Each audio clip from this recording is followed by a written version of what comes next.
Bom, olá a todos, sejam todos bem-vindos aí ao Maya Linux.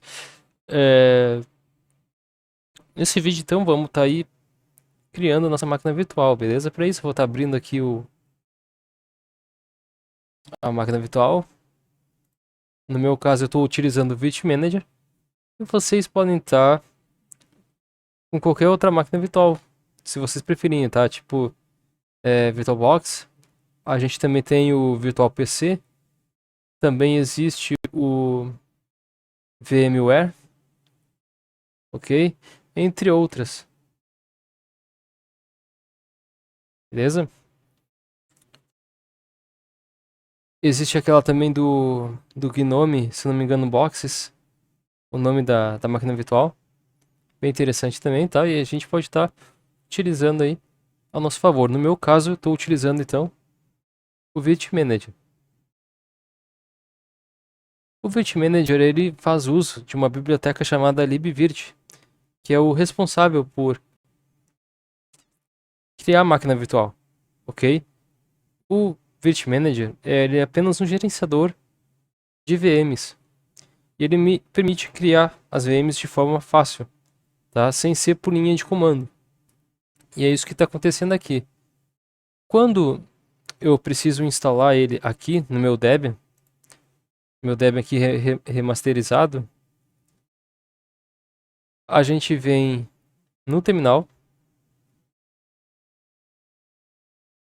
aqui, eu vou digitar minha senha. Tá? Para instalar ele é bem fácil. Eu acho que eu já mostrei no outro vídeo, mas eu vou estar repassando aqui. Sudo apt install. Se não tiver o sudo, então entra como root apt install. E o nome do pacote, tá? Virt-manager. Normalmente vai estar assim, ok? O nome do pacote. Aí é só instalar ele, já vai instalar o libvirt junto, porque os dois tem que estar junto. Então, se tu instalar o Virt Manager, ele já vai instalar todas as ferramentas, inclusive o QEMU, que é o que faz virtualizar uma janela na nossa tela, ok? Responsável por essa virtualização da janela. E o libvirt ele é responsável por ter esse gerenciamento de criação da VM por baixo dos panos, pelo terminal. Ok? Então vai estar sendo instalado todas essas dependências. Depois disso, é importante pesquisar lá no cat etc group para ver se a gente tem um grupo aqui chamado libvirt, tá? Esse libvirt, esse grupo libvirt, ele precisa fazer parte do Eduardo, que é o meu usuário. Por quê? Para ele poder conectar ao KVM e ao QEMU, porque senão aqui vai estar como não conectado e a gente não vai conseguir criar uma máquina virtual aqui com ele não estando conectado. Ele precisa estar conectado, beleza? Então, a gente observa o grupo libvirt, a gente pega esse grupo, tá? Copia ele, eu vou colar aqui esse grupo. E o seguinte comando para tornar esse grupo parte do meu usuário é o seguinte: a gente possui já um comando instalado aqui chamado gpasswd. Então, sudo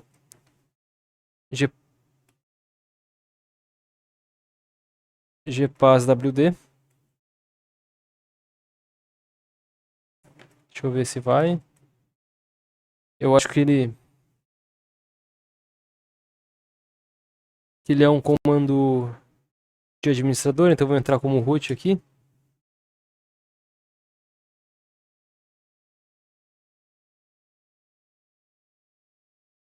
Vou digitar então gpasswd -a. E agora eu preciso informar o usuário Eu acho que é assim.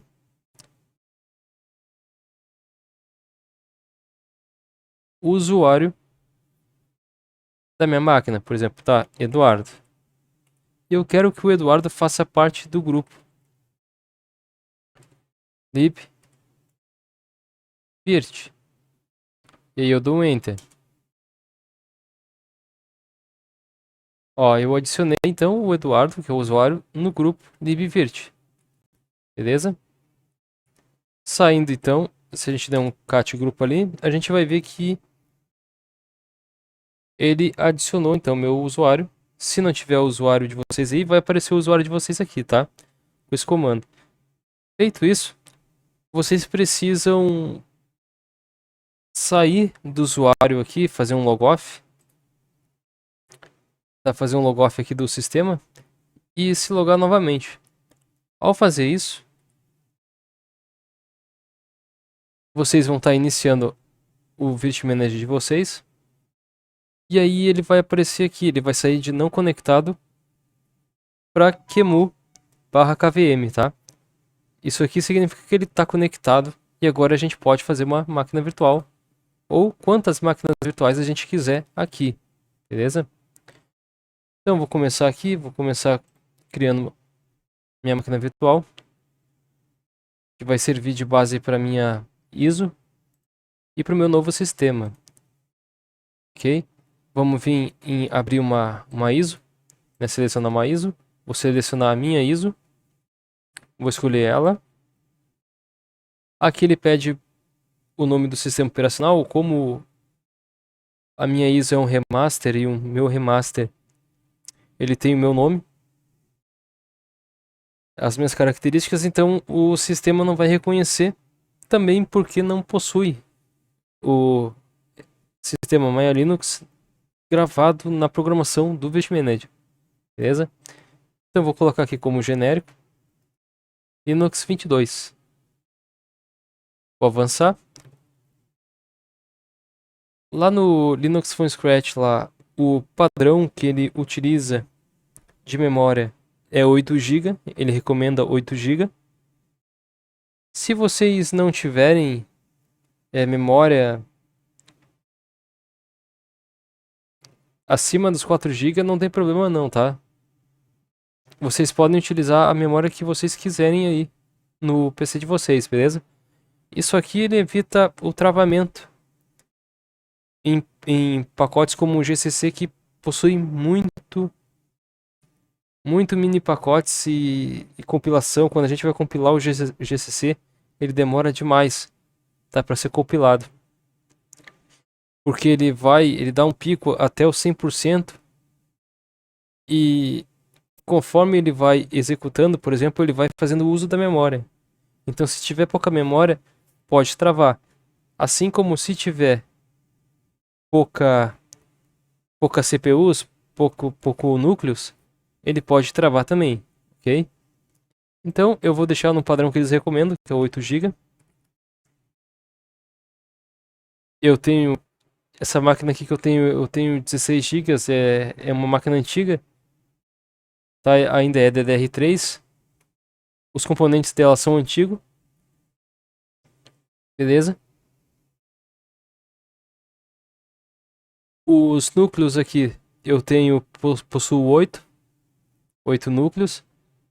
Eu vou usar 6 núcleos, tá? O padrão aqui, os pacotes foram compilados e testados com 4 núcleos, ok? Quanto menor for a quantidade de núcleos aqui, mais lento vai ser para compilar o pacote. Dependendo da máquina, pode ser que se passe umas 2 horas compilando, por exemplo, o GCC, tá? Então ele é ativo nesse sistema assim, sabe? Pode demorar ou pode não demorar conforme a quantidade de núcleos. Aqui eu vou utilizar 5 núcleos para compilação dos pacotes e eu vou deixar um de folga, tá? Esse um de folga vai servir como uma válvula de escape para não travar o sistema da VM, ok? Porque na compilação dos pacotes ele vai usar todos os núcleos basicamente, que são 5, beleza? E também eu vou usar 5 porque ele vai ser um pouco mais rápido daí a compilação dos pacotes. Como eu vou deixar um núcleo de fora, esse um núcleo de fora eu posso abrir o navegador e ir fazendo, compilando as coisas, copiando ali as instruções, por exemplo, e fazendo verificações pelo navegador, se eu quiser, beleza? Sem travar o meu sistema. Beleza? Até porque ele pode travar a máquina da gente, tá? Quem utiliza o Virt Manager, como ele utiliza a nossa máquina real também, então pode travar a nossa máquina real também, conforme a quantidade de núcleos. Se for núcleos pequenos, beleza? Ele pode realmente travar, dá um probleminha aí. Da mesma forma como se a gente utilizar todos os núcleos para compilação, pode dar problema também de travamento, beleza? Vou deixar assim essa configuração, vou avançar. Aqui eu vou colocar, deixa eu ver, 30, 10.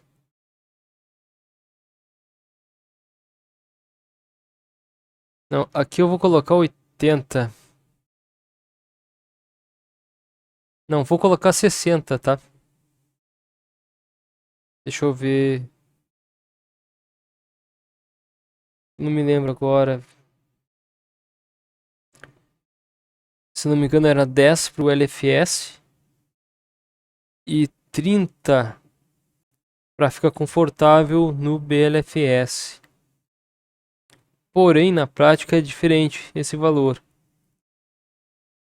Porque a gente precisa organizar os pacotes também para pensar já em largar num repositório externo esses pacotes, além deles serem compilados, beleza? Então,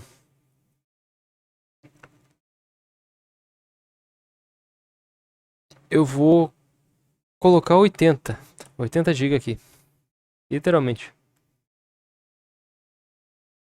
para não ter problema mesmo com espaço.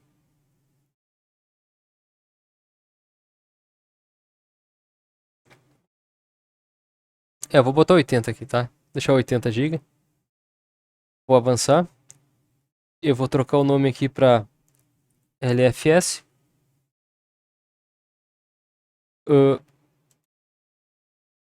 Aqui ele utiliza uma placa de rede virtual, tá? Que vai receber uma conexão de internet através do meu PC real. Essa placa de rede é uma placa inventada pelo sistema do libvirt, ok? Porém, o meu sistema ela não habilita automaticamente o módulo dessa placa de rede. Então eu preciso aqui no meu PC habilitar esse módulo, tá? Como é que eu habilito o módulo ou qualquer módulo lá no Linux? Eu vou acessar meu terminal.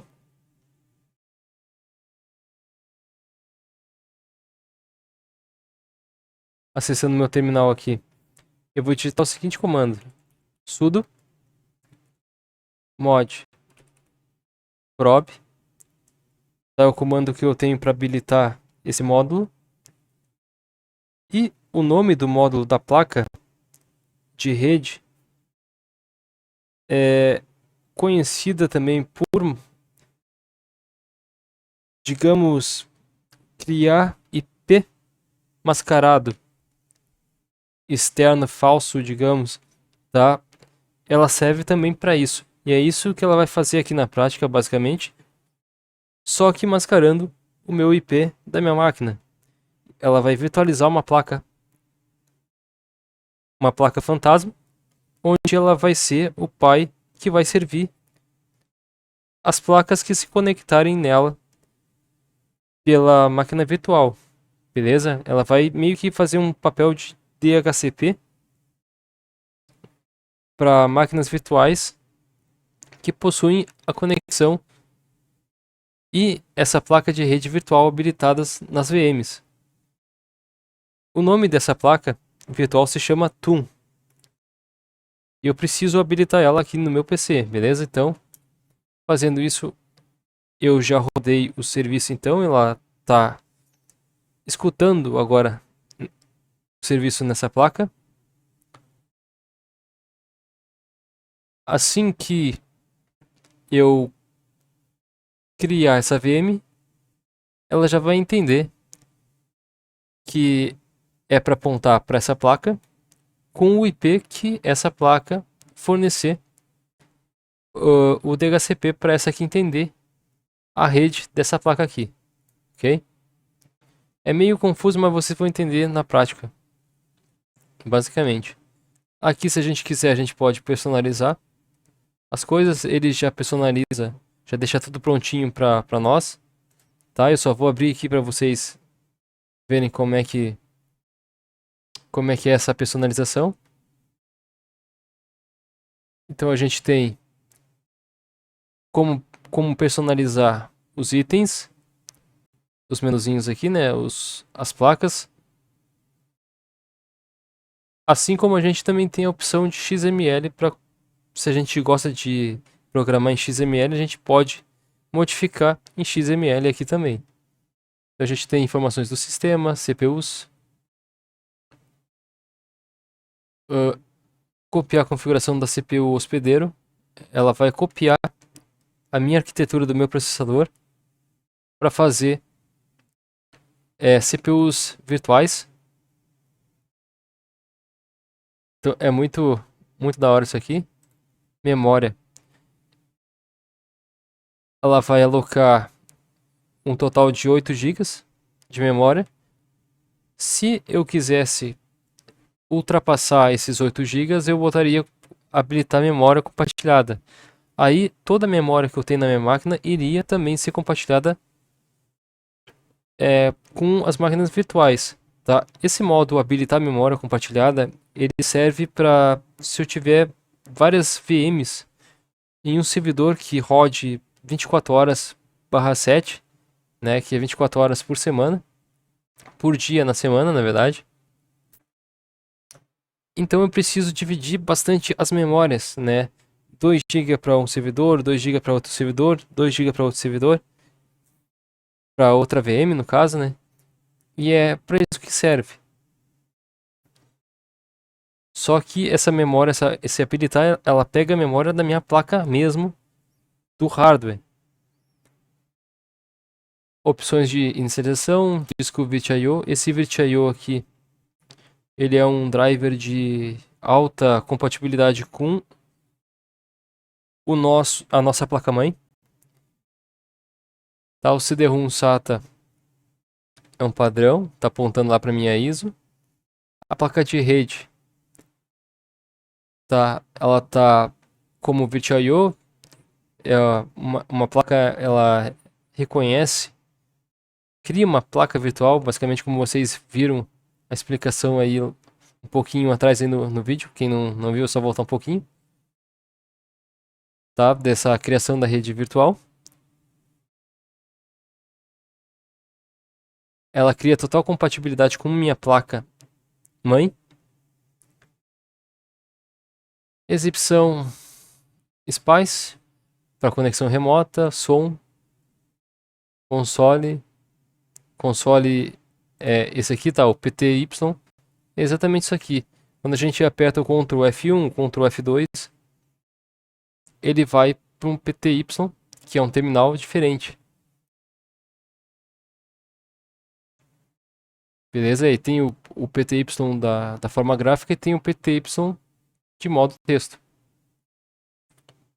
A gente tem então o driver da placa de vídeo virtual, tá? Esse driver é o VirtIO e ele permite acelerar o meu hardware, tá? Ele vai pegar informações reais da minha placa de vídeo e vai começar a compatibilizar com a VM, tornando então uma VM basicamente um segundo computador aqui para mim.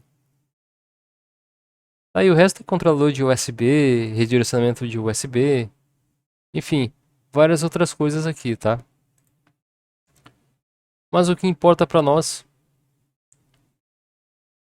é iniciar a tal instalação. Então vou iniciar aqui.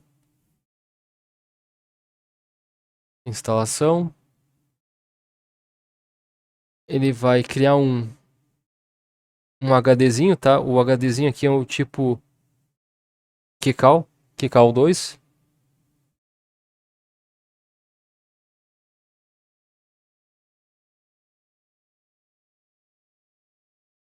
Lá no VirtualBox é o VBox, se não me engano. Tá, e aqui eu vou entrar em modo live. O Live CD. Tá, vou aumentar aqui a tela.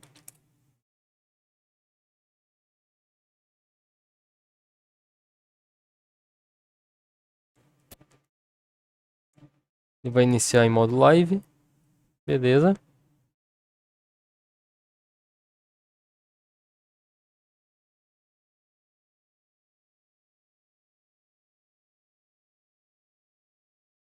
Esse modo live aqui ele funciona de forma. Ele funciona com todos os pacotes. Então, o interessante aqui é saber que se eu não quiser instalar esse Linux, o Maya Linux, por exemplo, eu posso usar os programas desse remaster em modo live, por exemplo. Ah, eu preciso de tal programa, mas eu não quero instalar no meu PC. Então tu pega, instala em modo live e tu usa qualquer um desses programas aqui. Por isso que ele é tão um pouco grandinho, né? 5 GB e pouco. A ISO. Mas funciona tudo. Beleza?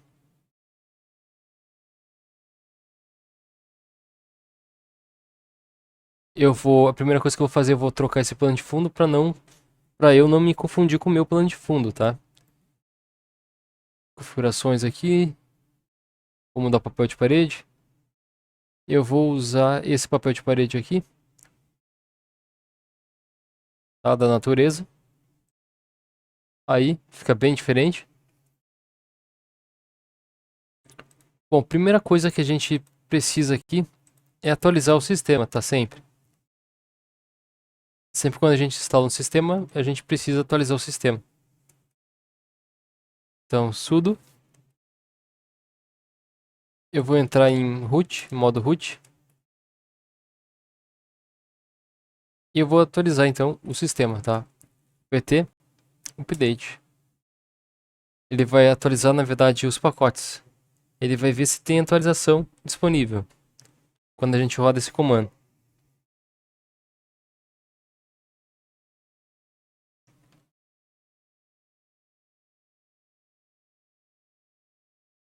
Esse processo aqui demora um pouco.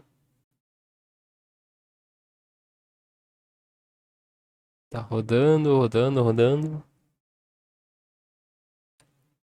Tá, o meu HD ainda ele é um HD mecânico. Ele não é um HD SSD, né?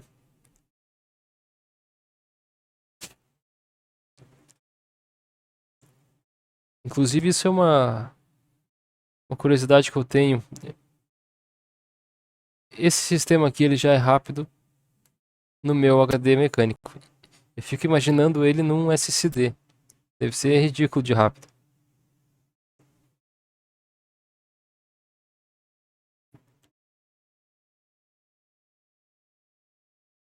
Aí, beleza, tem uma nova versão. Vou então já fazer um full upgrade aqui, tá? Para ele fazer atualizações nos pacotes. Ele vai sobrescrever os pacotes e também vai excluir automaticamente os pacotes que forem sendo descartados, tá? Isso automaticamente. Upgrade. Vou dizer que sim. Tá? Quando terminar aqui, eu volto com vocês. Ou na verdade ele vai indo rapidinho. Pensei que ele ia demorar.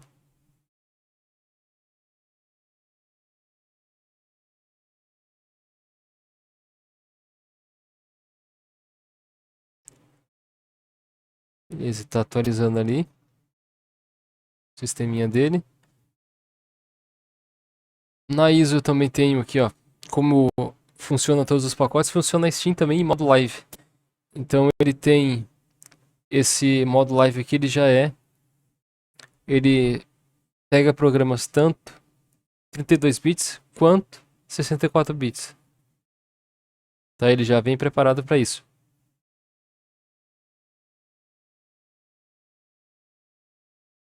A parte ruim é que fica com um monte de pacote, né? Mas quando se fala da Steam aqui, ele precisa dos 32, do suporte a 32 bits. De qualquer forma.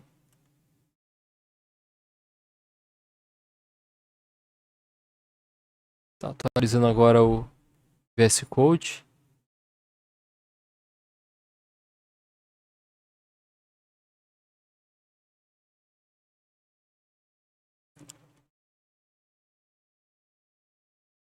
Atualizando, atualizando.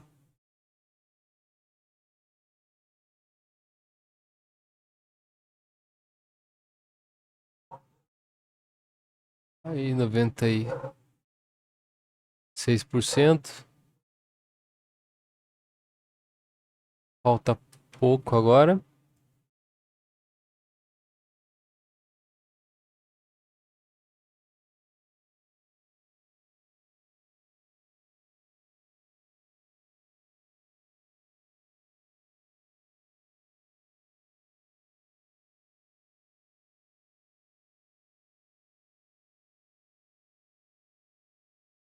Noventa e nove por cento.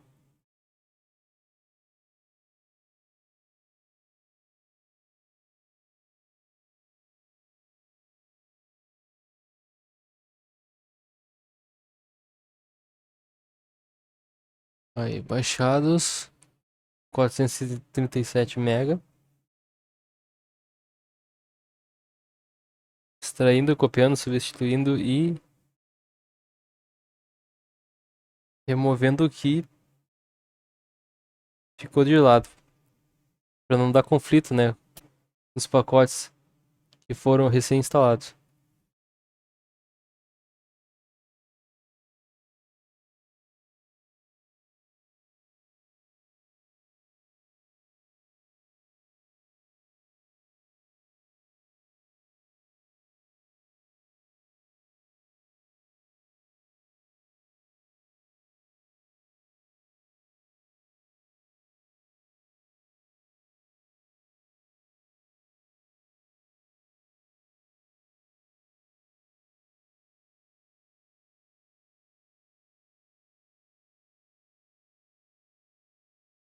Tá indo.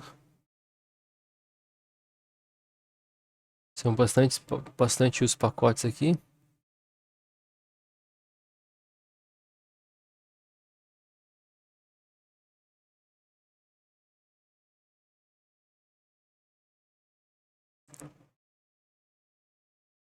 O importante dessa atualização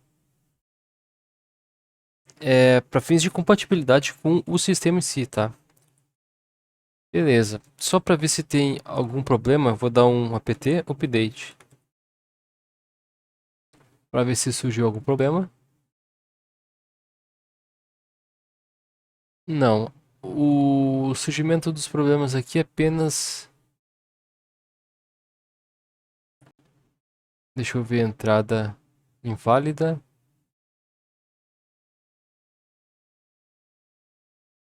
Nesse cara aqui. Tá, ele tá desconhecendo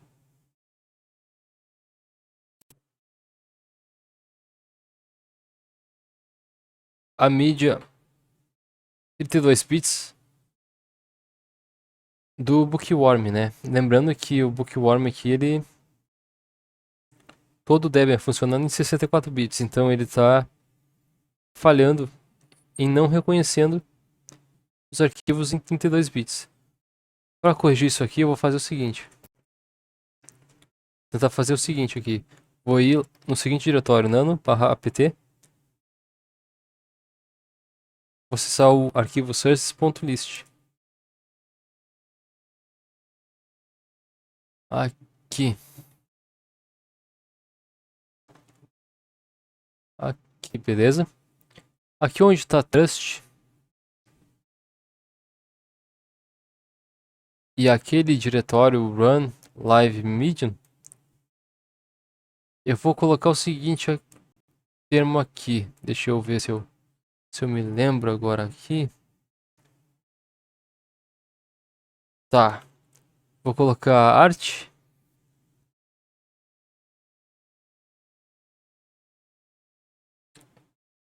Igual.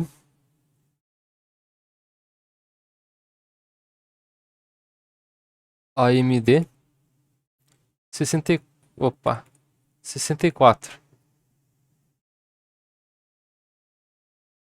Vou ver se vai mudar alguma coisa aqui, tá?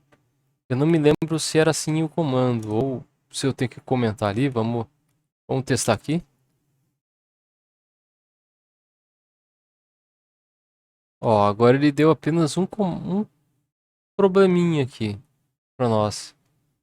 A data, ficheiro.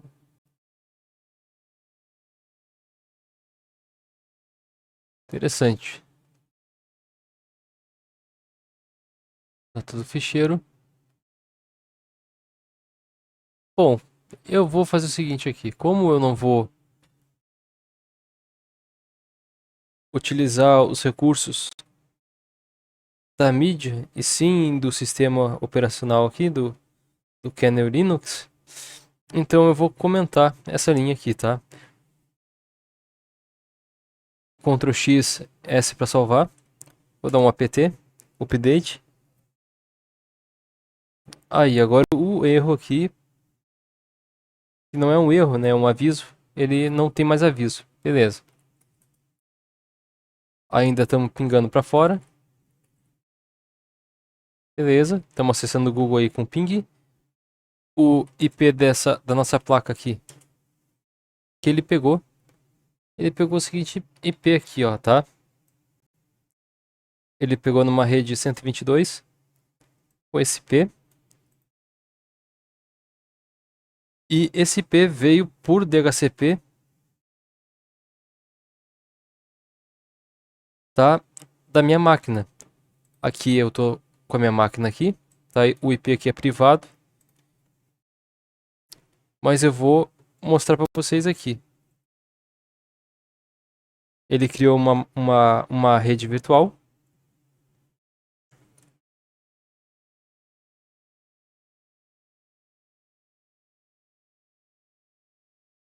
Tá com o seguinte endereço.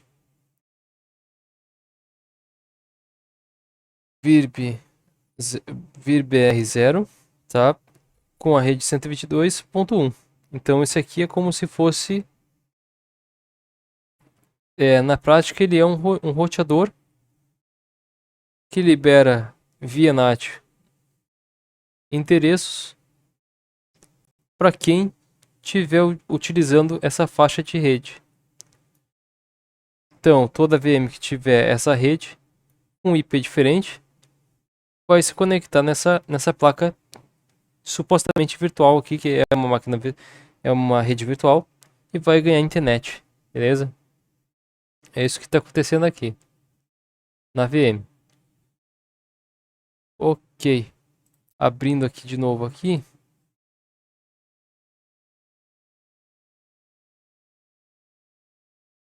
Vou dar um apt auto remove para ver se existe algum pacote que não foi removido. Sempre existe. Beleza. Agora a gente está prontinho para começar a desenvolver, então, a construir o nosso Linux from scratch, tá? O nosso Linux do zero. E é assim então que a gente constrói uma VM usando o Virt Manager. Beleza, pessoal? Outra coisa, como eu estou utilizando o meu próprio sistema, então eu sei que eu já tenho o SSH ativo. Se eu digitar SSH aqui na máquina virtual, ele vai simplesmente dizer, olha, está rodando o comando aqui. Pode ser que, se eu quiser, eu posso simplesmente fechar essa máquina e não tem problema, porque o gerenciador ainda está com a máquina aberta. E assim, se eu quisesse utilizar o meu terminal e acessar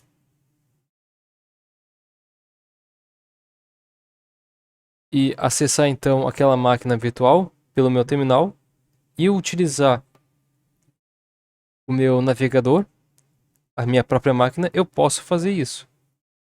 Beleza? Inclusive, a gente vai ter que fazer isso quando a gente for lá pro BLFS, tá? Que não vai ter jeito. Beleza?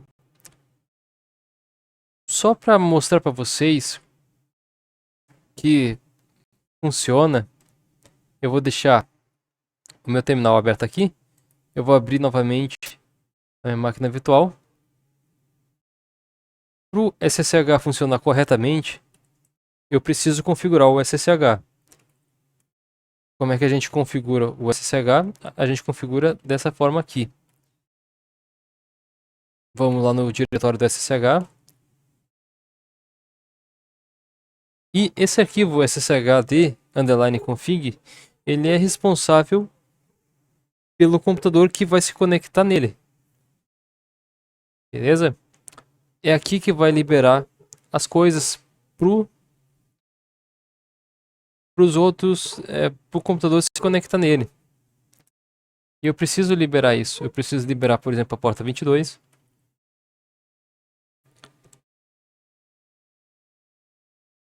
Eu preciso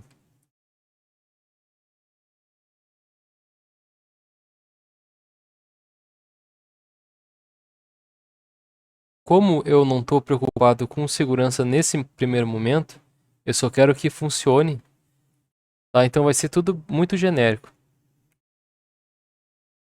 Eu vou permitir o Kisslogin com root, tá? Como eu recém vou construir um sistema, tá? No sistema final não vai ter essa configuração, ok? É só na máquina virtual que vai ter esse sistema aqui de permissão. Então vou dizer que sim, permito que se logue com root na máquina virtual, beleza? Deixa eu ver se tem mais alguma coisa aqui, ou era só isso. Password Authentication. Eu vou permitir. Yes.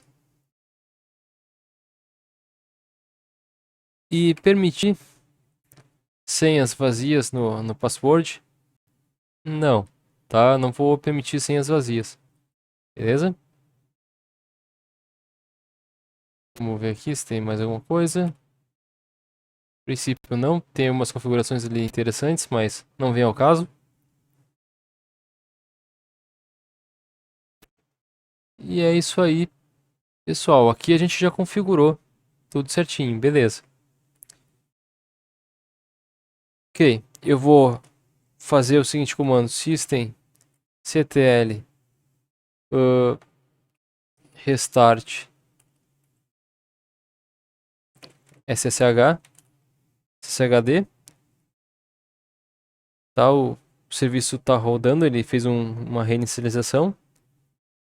E vamos ver se a gente consegue agora se logar nesse sistema pelo meu terminal. Tá, eu vou fechar aqui. Fechei ali. Vou abrir o meu terminal aqui, da minha máquina real. E vou ver se eu consigo me conectar lá. Então, SSH.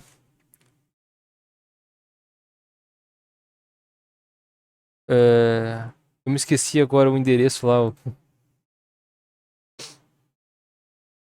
o de IP.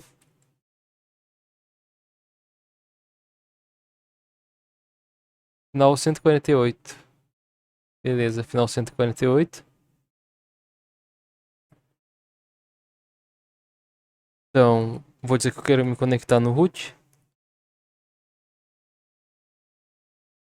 Vou usar o sudo, que é o comando de administrador. Arroba o IP 192.168.122.148. Tá, vou dar um enter. Ó, ele reconheceu. Reconheceu aqui então a VM. Eu vou dizer que quero sim, quero me conectar.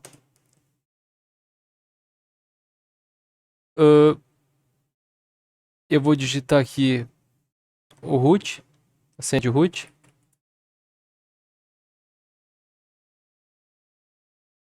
Como eu não configurei uma senha de root lá, então ele não vai conseguir acessar, tá? Para isso, eu vou vir aqui, vou dar o seguinte comando com sudo wd e root. Vou colocar uma senha aqui de root. Agora o root está com senha, está configurado. Beleza. Vou voltar lá, vou sair da janela e vou voltar no meu terminal, tá? Vou fazer o mesmo comando e vou colocar agora a senha do root. Beleza. Entrei na máquina virtual. Tá? Entrei na máquina virtual utilizando o meu próprio terminal. E agora eu posso pegar, abrir o navegador, acessar o meu livro lá e assim continuar o processo de desenvolvimento, tá? De compilação dos pacotes. Se eu quiser utilizar o meu sistema para isso. No primeiro momento, a gente não vai precisar, tá, ter esse controle, mas depois, quando a gente for reiniciar o Linux, o LFS, e ir para o próximo estágio, que é o BLFS, a gente vai precisar estar instalado o SSH lá no LFS, para a gente poder ter esse acesso aqui, que a gente está tendo agora, exatamente a mesma coisa. Beleza? E assim poder acessar, através do nosso navegador, da máquina real, a máquina virtual. Beleza? Então eu vou sair aqui do usuário lá. Só queria mostrar para vocês que isso é importante. Beleza. Antes de tudo, tá? Antes de finalizar aqui, vou mostrar para vocês uma coisa muito importante que vindo aqui nessa setinha eu posso reiniciar, desligar, forçar reinício, forçar desligamento, ou no nosso caso, a gente pode salvar o estado da máquina agora. Beleza? A gente também consegue fazer o snapshot de recuperação desse estado atual, ok? Isso é bom porque conforme a gente vai fazendo, a gente pode perder o caminho, a gente pode errar o pacote e através do snapshot ele te permite voltar exatamente para onde a gente estava, sem ter que reiniciar, começar tudo do zero, tá? A configuração. Isso essa VM aqui tem de bom, beleza? Mas agora, só para finalizar, eu vou salvar o estado dela.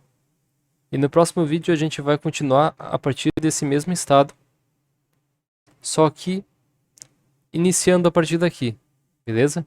Então eu vou salvar o estado dela. Ela vai criar ali um congelamento dessa imagem, basicamente, como se fosse um backup. E a gente vai estar salvo, se caso acontecer alguma coisa com o nosso sistema, basicamente. Isso aqui é bom porque a gente não fica dependente, assim, de ter que configurar o nosso fstab lá no barra etc. A gente só salva aqui, beleza, fechamos ali, desligamos o computador. No outro dia a gente volta e só inicia da onde a gente salvou, beleza? Ele salva, sempre que ele salva ele fecha o sistema. E ele dá uma informação aqui de salvo. Então, no próximo vídeo, quando eu for entrar, eu vou vir aqui na LFS e vou apertar o play. Quando eu apertar o play, ele vai literalmente recuperar o status de salvo. E já vai entrar naquela área de trabalho que a gente salvou. Beleza? E é isso. Tá? Não tem complicação nenhuma aqui essa máquina virtual. Foi uma explicação bem longa sobre essa máquina virtual, né? Mas foi só sobre o básico de como a gente pode estar utilizando ela no Linux. Nesse meu caso em especial, eu estou utilizando ela. Vocês podem utilizar qualquer outra máquina virtual, se vocês quiserem, para estar fazendo esse processo. Eu vou estar criando scripts de automação para mim. Se vocês não quiserem criar, não precisa criar. Beleza? Não é obrigatório. O livro em si, ele é só copiar e colar, basicamente, mas tem que entender o que está acontecendo ali. Senão pode dar muito ruim. Ok? E é isso, pessoal. Então, até o próximo vídeo. Falou e fui. Tchau pra vocês.